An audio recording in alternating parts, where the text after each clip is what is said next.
Yes, hello, what's up mga karabas?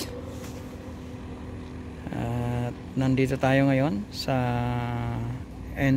gate entry ng papuntang Mayon Rest House, papuntang Mayon Skyline. So yan po yung papuntang Mayon Skyline.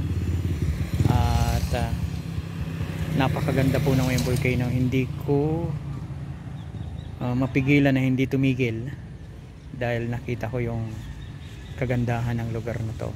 Napaka peaceful, at yung Mayon Volcano ay napaka peaceful niya, although sabi ng iba nakakatakot, pero still beautiful.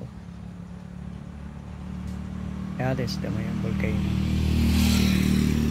Dala po natin karabas si Blue X. Ito po si Blue X. Dala po natin si Blue X para pinuntahan natin tong lugar na to, which is incidentally napadaan lang ako sa lugar na to. At nakita ko yung ganda ng lugar na to. Ayan mga karabas. So ito yung lugar ng Albay. Ito ay sakop ito ng Tabaco City, no? Albay. So ito makikita po ninyo sa Albay. At kahit ikutin po ninyo yung Mayon Volcano, yung circumference niya, ganyan na ganyan din ang makikita nyo, dahil siya ay perfect cone. So yung Mayon Volcano na yan, makikita po ninyo yung lahat ng mga dinadaanan ng mga lava. Kaya meron siyang mga kanal-kanal. Yung kanal-kanal na yan ay bangin. Ayan. Pag sinumo siya, yung kanal na yan ay bangin. So makikita mo siyang ganyan. Napakaganda.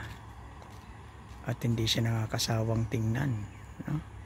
Talagang tunay nga na bagay sa kanyang pangalang Daragang Magayon. It is Daragang Magayon talaga. So yun ang taguri sa kanya, na si Magayon, Daragang Magayon. Ibig sabihin, beautiful virgin. Wow. Yan si Daragang Magayon, the beautiful virgin of Albay. Oh, diba? Ang ganda. So napakaganda. Kasama natin si Blue X na nagrabas.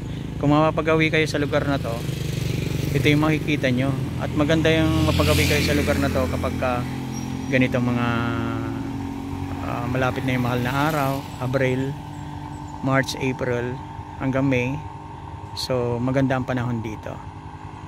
So makikita nyo yung Mayon na perfect cone, na wala talagang kaulap-ulap. So mag-rides kayo rito, ito makikita nyo.